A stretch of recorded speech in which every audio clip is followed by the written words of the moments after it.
연암집을 읽는다는 것은 또 아주 흥미로운 도전입니다. 저도 사실은 원래 저는 이제 어렸을 때부터 한학을 공부하지 않았고요. 대학에 들어와서 한문을 공부했습니다. 그래서 저는 뭐 꼭 어렸을 때부터 해야 된다는 말에 동의하지는 않습니다. 나이 든 다음에 해도 충분히 가능하다. 이렇게 생각합니다. 근데 이제 그때 제가 이제 대학에서 그 한문을 공부를 하다가 대학에서 공부하는 것만으로는 역부족이라고 느낀 게 연암집입니다. 연암집을 좀 뭐 과장을 하자면요, 세계 최고의 문장이고요. 최근에 이제 열하일기와 관련된 글로 유명한 그 수유 연구실의 고미숙 선생 같은 경우는 열하일기를 세계 최고의 기행문이다 이렇게 얘기를 하죠. 물론 그 말에 시비를 거는 사람들이 꽤 많아요. 왜 세계 최고냐, 세계의 모든 기행문 다 읽어봤느냐, 이런 식으로 이제 얼마든지 딴죽을 걸 수는 있습니다. 하지만 글 읽는 사람이 그 글로부터 그 이전에 자기가 읽었던 어떤 기행문보다도 더 큰 감동을 느꼈으면 그게 이제 최고인 거죠. 그런 의미에서 저는 이제 그 견해에 동의합니다. 뭐 이렇게 하나하나 따져보고 서열화해서 이렇게 얘기하는 것이 아니라 실제로 시 한 구절을 들여다볼 때도 정말 당길 때가 있죠. 그게 이제 인연이죠. 어떻게 보면 글을 만나는 것도 인연입니다. 왜냐하면 문장이 천하에 널려 있잖아요. 여러분들 이제 고문진보 보셔서 잘 아시겠습니다만 그 찬란한 고문의 대가들이 있기 때문에 그 중에서 어떤 문장을 읽으면서 특별한 감흥을 느낀다고 하는 것 자체가 크나큰 인연이죠. 우리가 그냥 사람 만나는 인연보다 한유 같은 사람이 그렇게 얘기를 하죠. 이 명이라는 글자를 갖고 장자에 나오는 울명자 한 글자를 가지고 문장을 지은 게 송맹동야서라는 거예요. 그 맹동야를 전송하면서 시회를 여는데 그 시회의 맨 앞에 서문을 한유가 짓죠. 이제 이름은 유고, 자가 퇴지죠. 그러니까 이름과 자가 전부 논어에서 따온 그 표현입니다. 그러니까 퇴지가 이제 논어에 나오고 유는 논어에 겸자로 나오죠. 겸한다, 더 낫다는 뜻인데 어쨌든 이 한유가 바로 이제 고문의 대가입니다. 고문의 뭐 종사라고 해도 되겠죠. 읽어보면 과연 이 명 한 글자를 갖고 찬란하게 이야기를 합니다. 물은 본래 소리가 없는데 수직무성야로되 물은 본래 소리가 없는데 풍요지명하고 바람이 흔들어대면 소리를 낸다. 이런 얘기를 쭉 하면서 사람 이야기를 또 하죠. 그러니까 사계절이 갈마들 때도 소리가 낸다. 소리를 낸다. 그건 이제 사계절이 변할 때 뭔가 불평, 고르지 못한 점이 있기 때문일 것이다. 이런 식으로 이제 자연 사물을 쭉 이야기하다가 그 다음에 사람 이야기를 하죠. 사람도 이 불평, 고르지 못하다고 자기가 느끼는 경우에 소리를 낸다. 그리고 이제 그 소리를 소리 중에서 가장 뛰어난 것이 바로 사람의 말이고 수많은 자연 사물의 소리가 있지만 그 중에서 가장 뛰어난 것이 사람의 말이고 그리고 그 말 중에서도 가장 정밀한 것이 그 말 중에 정수가 바로 문이다. 이렇게 얘기를 하죠. 오직 뭐 문이에요. 한유가 얘기하는 문도 그렇고 뭐 고문진보에 보면 뭐 춘야연 도리원서 거기에 보면 이태백이 얘기를 하죠. 천지는 만물지 영여요. 천지는 만물이 잠시 묵고 가는 여관이고 광음은 백대지 과객이라 광음은 빛과 어둠이죠. 그래서 시간의 흐름을 이야기합니다. 일총광음이라고 할 때 광음이죠. 빛과 어둠이 흘러가는 시간은 영원한 시대를 지나가는 과객이다. 손님이다. 이게. 근데 그렇게 장구한 공간과 천지라고 하는 이 광대한 공간과 또 이 백대라고 하는 이 장구한 시간의 흐름 속에 인간이라는 존재는 너무나 미미하죠. 부생이 양몽입니다. 부질없는 인생이 마치 꿈과 같아요. 꿈도 뭐 기억도 못할 꿈이죠. 양몽이죠. 그 천지의 장구함에 비교할 때 사람은 마치 꿈처럼 부질없는 삶이에요. 부생이죠. 이거 허망하죠. 이 허망한 걸 지탱해 주는 게 뭐냐면 이게 문입니다. 그 허망함을 지탱해 주는 거. 이태백이 그렇게 한유가 이야기한 문, 이태백이 노래한 문. 그리고 또 이제, 누굽니까? 왕예지도 마찬가지죠. 예, 왕예지도 후세에 이거를 보는 사람들도 같은 감흥을 느낄 것이다. 그래서 그 문을 붙잡기 위해서 애를 씁니다. 그 문 중에서, 우리나라에서 그 내세울 만한 문장 하면 또 우리나라도 이제, 이른바 이제 창강 김태경 같은 19세기 그 초반의 학자들이 뽑아놓은 뭐 여한 식가문초 뭐 이런 문장들이 있고 그 중에서 이제 어떤 으로 꼽히는 게 이제 연암이죠. 그리고 그 이전에도 뭐 고려시대 이규보도 있고 뭐 시로 얘기하면 또 서거정도 있고 엄청나게 뛰어난 시인들과 또 문장가들이 있습니다만 그 중에서도 연암은 최고로 꼽히는 문장가입니다. 그리고 연암은 이제 1737년생이거든요. 1737년에 태어나서 1805년에 세상을 떠났죠. 1805년이면 지금부터 205년 전입니다. 우리는 이제 연암이 떠난 205년, 연암이 기다린 시간 200년인데, 그 200하고도 또 5년이 지난 때에 이제 연암집을 읽는 거예요. 근데 이제 이 1737년생이라고 하는 거는,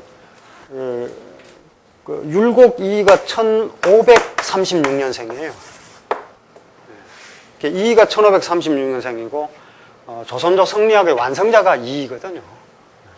그 이후에 뭐 성리학이라고 하는 거는 결국 퇴계 이황과 율곡 이이의 주장을 계속해서 반복하고 재생산하고 또 새롭게 발전시키고 한 것이기 때문에 전성기는 이때라고 보면 됩니다. 그로부터 200년이 흐른 시기가 연암이 세상에 나타난 시기고, 이 시대를 그 주름 잡는 문장가 하면은 뭐 또 대단한 사람들이 많죠. 연암보다 후배지만 1762년생이 정약용이죠. 그리고 또 1786년생이 김정일 추사죠. 그리고 이제 연암과 동대에 뭐 여기 우리가 이제 문집을 읽다 보면 다 나옵니다. 박제가도 나오고 유덕공도 나오고 이서구도 나오고 이덕무도 나오고 이런 그 뭐 홍대용도 나오고요. 그런 이제 최고의 지식인들이 나옵니다. 우리가 이제 뭐 이 학문의 깊이라든지 또 사색의 투철함이라든지 뭐 이런 걸 이야기하자 그러면은 아무래도 성리학자들에게 자리를 양보해야 될 겁니다. 그 퇴계 이황이나 율곡 이이처럼 깊이 내려간 사람은 더 이상 찾기 힘듭니다. 하지만 박람으로서 지식의 양으로서 성리학은 이제 위계가 있는 학문이에요. 리란 게 있죠, 리. 이게 만물의 원리입니다. 이게 천리예요. 이게 최상위에 있고 수천 수만 가지의 모든 변화는 이 천리의 조종하에 있는 기의 변화에 지나지 않습니다. 근데 이 기의 변화라고 하는 건 일시적이고 주체가 될 수 없는 객체예요. 오직 영원한 건 이 리입니다. 그렇기 때문에 리학이 꼭대기에 있고 나머지는 다 자질구레하게 이 아래에 있는 거예요. 이런 식의 이제 체계를 수립한 게 이제 주자고, 그 주자의 체계, 꽃제 성리학이죠. 성리학의 체계 속에서 사색을 하고 조선조 성리학을 완성한 사람들이 이제 퇴계 이황과 율곡 이이기 때문에 체계의 은밀성이나 깊이를 이야기하자면 뭐 어쩔 수 없이 성리학자들이 가져갑니다. 그런데 연암의 시대에 활동했던 뭐 이덕무나 이서구나 박제가나 이런 학자들은 이런 위계 질서가 없는 지식을 추구했어요. 늘 천리를 얘기하는 게 이제 성리학자들인데, 연암은 천리 얘기 안 합니다. 얘기를 안 하는 건 아니고요. 바로 첫 문장부터 천리 얘기가 나오기 때문에 안 한다 그러면 안 되는데, 얘기를 하는데 동등하게 이야기를 합니다. 이런 걸 이제 근대 지식이란 건 그렇죠. 근대 지식은 백과전서적 지식을 추구하는 거죠. 그러니까 지식과 지식이 위계가 있는 것이 아니라 동등해요. 그러니까 그야말로 닥치는 대로, 걸리는 대로. 뭐 대표적으로 연암이기도 합니다. 연암이 이제 관홍소초라는 책을 지었는데, 그 관홍소초는 농서예요, 농서. 농산일 하는 책입니다. 농산일에 사대부 지식인이 농사 짓는 일에 관심을 갖고 농사 짓는 법을 기록한 거예요. 그건 그런 사유가 없으면 나오지 않습니다. 농사라고 하는 거는 산업공상의 구분이 있다면 사자는 독서를 하는 거고, 독서를 해서 국가를 위해서 이바지해야 되고 통치를 어떻게 할 것인가를 고민해야지, 농산이라는 것은 본분이 아니에요. 성리학적 지식 세계 속에서는 그렇습니다. 그런데 연암이나 또 정약용도 마찬가지죠. 정약용은 자녀가 9명이 있었는데 6명이 죽고 3명만 살아남았어요. 정학유, 정학연, 그리고 딸내미 하나, 이렇게 3명만 살아남았습니다. 대부분을 이 천연두로 잃었습니다. 그러니까 그런 문제가 생기니까 마과회통이라는 의서를 직접 저술합니다. 그 이전에 사대부 지식인들은 이제 그런 걸 하지 않죠.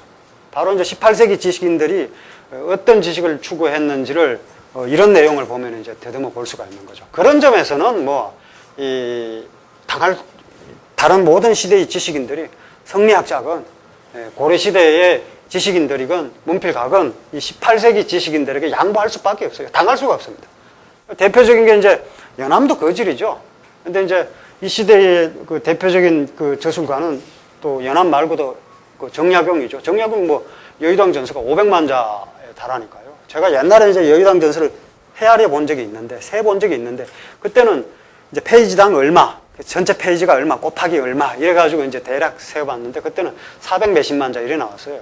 그래서 이제 400 몇십만 자, 400만 자다, 이렇게 이제 제가 이제 가는 데마다 400만 자다 이렇게 떠들고 다녔는데, 최근에 이제 고정국역원에서, 최근이 아니죠. 문집총관이 이제 데이터베이스로 되면서 정확한 글자 수가 500만 자가 넘어요. 그래서 100만 자를 제가 착오로 잘못 센 거죠. 100만 자 잘못 셌으면 엄청 잘못 센 건데, 400만 자나 500만 자나 워낙 우리로서는 상상이 안 가는 저술이니까 괜찮다고 봅니다. 그런 저술가들이 나오게 된 시대가 18세기예요. 18세기, 조선의 18세기도 결코 호락호락한 시대가 아닙니다. 그리고 물론 이제 서구의 18세기라고 하는 건 이제 종교개혁이라든지 산업혁명이라든지 이런 세계사를 바꾸는 그런 시대였기 때문에 거기와 대등하게 견주지 못하죠. 우리가 좀 오바를 해도 대등하다 할 수는 없는데, 조선의 18세기는 조선을 흔든 그런 시대였습니다. 조선을 흔든 그 핵심의 연암이 있어요. 왜냐하면 누구도 연암의, 그러니까 그 이외에 누구도 글쓰기를 금지당한 적이 없어요. 더구나 호학의 군주 정조가 연암의 글쓰기를 금지시켰단 말이에요. 여기 글을 이렇게 쓰면 안 된다는 거예요. 정조는 이제 보통 임금이 아니죠. 정조는 경연을 하더라도 신하들에게 듣는 것보다 자기가 하는 말이 더 많아요. 오히려 신하들도 가르칩니다. 임금이 문제가 아니고 신하들이 문제다, 이렇게 해가지고 자기가 더 말이 많고 더 가르치는 그런 호학의 군주가 이제 정조인데, 그 정조에 의해서 어떻게 보면 탄압을 받은 거죠. 이른바 이제 문체반정이다, 이거죠. 문체반정. 문체가, 정조가 추구하는 문체는 선진 고문이에요. 선진 양안의 고문이에요. 선진 양안의 고문이라고 하는 거는 결국에는 사실은 이제 진나라 이전 시기의 문헌이라고 하는 거는 경이라고, 유가문헌 중에서는 경이라고 하죠. 경이라고 하는 거는 그저 이렇게 비평의 대상에서 제외되어 있는 게 경입니다. 그러니까 이제 모든 게 이제 원류가 이제 거기서 나오기 때문에 특별한 대접을 받습니다. 그 이후의 책들이라고 하는 건 이제 그 경에 대한 그러니까 처음 그런 식의 사색을 처음 시작한 그 오리지널리티가 이제 선진 시기 문헌 속에 있는 거죠. 그래서 히랍 고전의 가지는 권위나 이런 거랑 마찬가지죠. 그런 걸 제외하고 나면 이제 한당의 문장, 이런 식의 그 고문체를 주장한 게 이제 정조입니다. 정통을 중시하죠. 왜냐면 자기가 왕이잖아요. 왕은 위기가 반듯하길 바라죠. 왕이 백성들을 생각합니다만, 어쨌든 왕이라고 하는 권력의 정점이 있고, 그리고 정성판서 말할 것도 없고, 그 지방의 수령관들, 관찰사고, 현감이고, 전부 다 어쨌든 왕권을 대행하는 사람이에요. 왕권을 대행하지, 왕을 대신해서 백성들을 대하는 거거든요. 그 권위가 없다면 있을 필요가 없는 사람들이죠. 지금은 다르죠. 지금은 지방자치제 이렇게 돼 있으니까 그 지역의 주민들이 자기의 이익에 부합하는 사람을 이제 선출해서 뽑고, 그것이 중앙정부와 어긋나는 점이 있다 하더라도 추진할 수 있는 그런 정당성이 있는데, 이 시대는 아닙니다. 중세사회라고 하는 건 왕의 정통성을 가지고 그게 일사불란하게 이어져 내려가기를 바라는 게 중세의 논리예요. 그런데 그걸 흔들어대는 게 이제 이게 박지원의 문장이란 말이에요. 그 어떻게 보면 박지원의 문장은 이 문체를 혁명한 거죠. 문체를 바꾼 거예요. 문체를 바꾼 겁니다. 뭐 의도적으로 바꿨다기보다도 저절로 바꿔요. 저절로 바꾼 거고, 그런 그 문체의 유행을 반대하고 되돌린다. 반정. 문체를 올바른 곳으로, 고문의 정통적인 문장으로 되돌린다. 이게 이제 정조가 주장했던 문체 반정이거든요. 결국 연암이 그 문체혁명의 영수격이었기 때문에 연암을 지목해서 비판을 하죠. 그 연암의 그런 식으로 이제 일종의 그 왕권에 의해서 그 절대적인 탄압을 받는 거죠.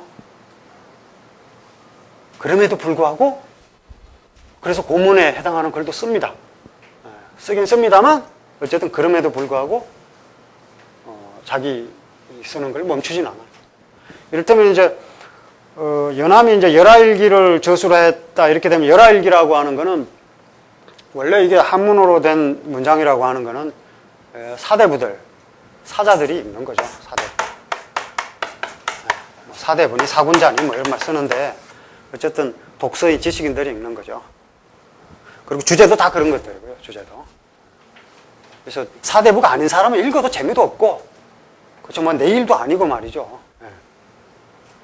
아무 소용이 없습니다. 그런데 연암의 글은 사대부들만 읽었던 것이 아니라 중인들도 있고 역관들도 있고 아녀자들도 있고 아이들도 있고 부녀자들도 있고 이랬어요. 그때 필사를 해가면서. 지금 우리야 뭐 그냥 턱 구하면 책이고요. 검색만 하면 나옵니다만 이 시대는 책 읽으려고 써야 돼요. 필사를 해야 돼요. 안 그러면 읽을 수가 없는 그런 상태입니다. 그래서 전문 필사들이 있고 그리고 필사를 할 수 없으니까 이제 정기수라고 해서 기록된 문서를 읽어주는 사람들도 있고 이런 시대가 이제 18세기입니다. 18세기는 그 이전 시대하고는 상당히 다른 시대인데 어쨌든 그런 상황에서 연암의 그런 그야말로 뭐 엄청난 파급력을 가지고 퍼져나갔던 거죠. 그게 정조에겐 두렵죠. 그러니까 막은 겁니다. 그건 영향력이 있으니까요.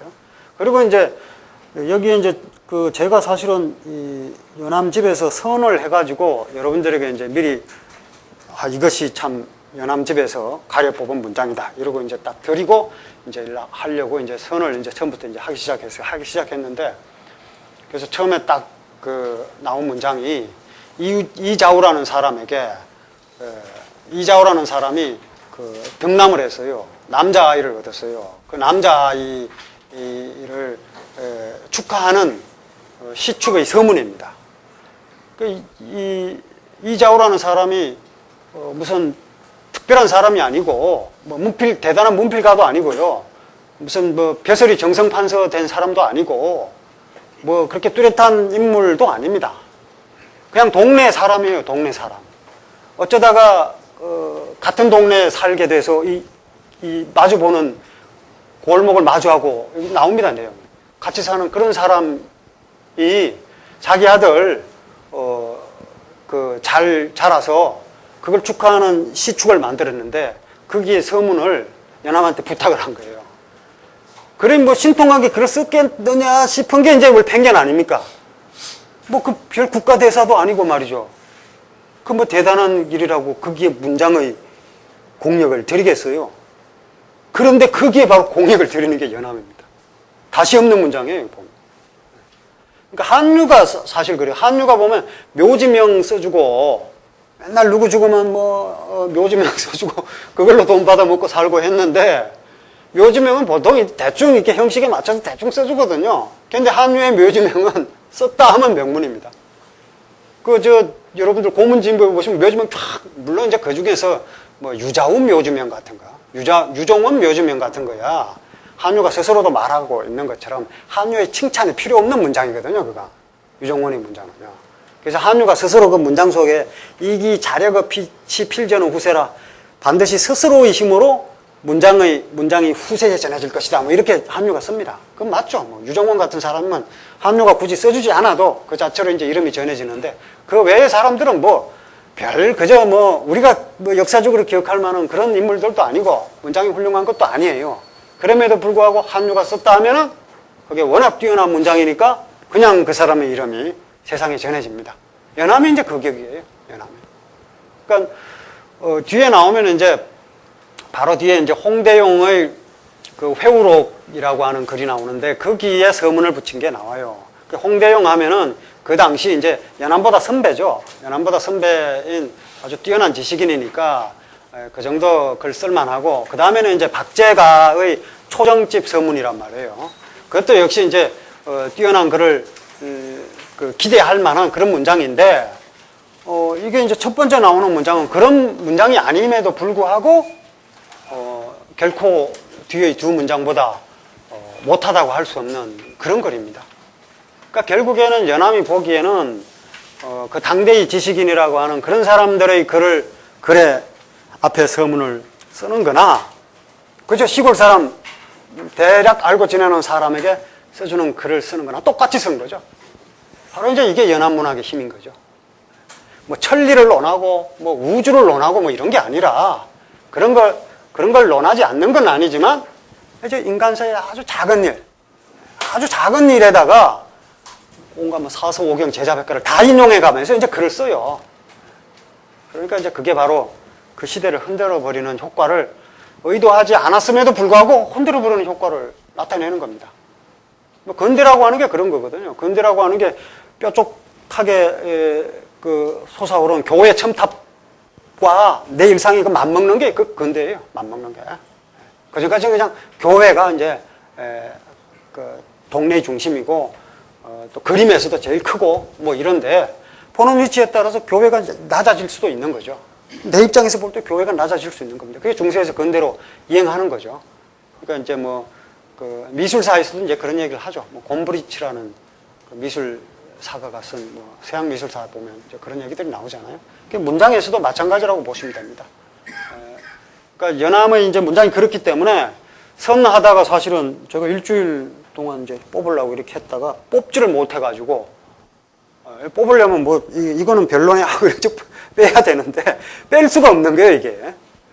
그리고 이제 읽으면서 이제 뽑아야 되는데 읽는데 시간이 엄청 걸리는 데다가 뭐 읽어보니까 그렇지 하고 감탄할 만한 그런 부분들이 나오니까 뺄 수가 없이 그냥 일단은 처음에 이제 뭐 두세 문장을 가지고 일단 첫 시간을 시작하려고 합니다.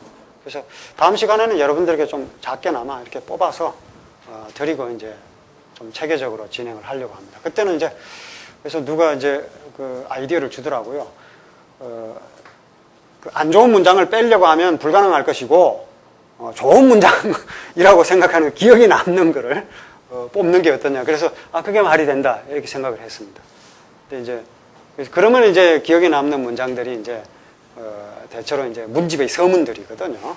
그래서 서문들을 이제 주로 뽑게 될 텐데, 사실은 우리가 처음 읽게 되는 이게 이제 연상각 선본이라고 하는 연암집의 제1권에 나와 있는 첫 번째 선집은 연암 스스로 가려 뽑은 것이기 때문에 문장 하나하나가 사실 주옥 같은 문장이죠. 그래서 이제 일단 이런 문장을 가지고 이제 여러분들과 이제 같이 읽으면서 연암을 이제 여행해 보려고 합니다. 이게 제가 이제 원래 그 연암집을 읽으려고 했는데, 그때 제가 대학 다닐 때는 대학 안에서는 연암집을 읽을 수가 없었어요. 뭐 금지해서 못 읽는 게 아니라 몰라서 못 읽는 거죠. 뭐 금지된 거나 마찬가지죠. 읽어줄 분도 없고 비슷하게라도 이게 안 됐어요. 안 돼가지고 결국 이제 그때 바깥으로 가서 배웠죠. 이제 뭐 돌아가신 지 오래된 이진정 선생이나 동초 이진정 선생이나 이런 분들 찾아다니면서 연암집을 배웠는데, 문장의 꽃인데 어려워요. 어려워서 사실 연구자들 입장에서도 연암집을 읽는다는 것은 도전입니다. 그리고 이제 비유라든지 워낙 이제 고사를 인용하고 또 고사를 아주 적재적소에 활용하고, 그리고 또 때로 그 패러디에 가까운 형식의 글들도 많이 나오기 때문에 글을 읽는 사람도 상당히 그 어떤 경우에는 그 생각도 깊이 해야 되고 또 감각도 필요하고 또 삶에 대한 통찰도 같이 요구되는, 글을 읽으면서 스스로 이제 통찰을 하는 거죠. 그런 점에서 연암집을 읽는다는 것 자체가 큰 일입니다. 아주 큰 사건이에요. 그래서 그런 점에서 저도 상당히 두렵기도 하고 또 기쁘기도 하고 그렇습니다. 뭐 제가 배웠던 선생님들이야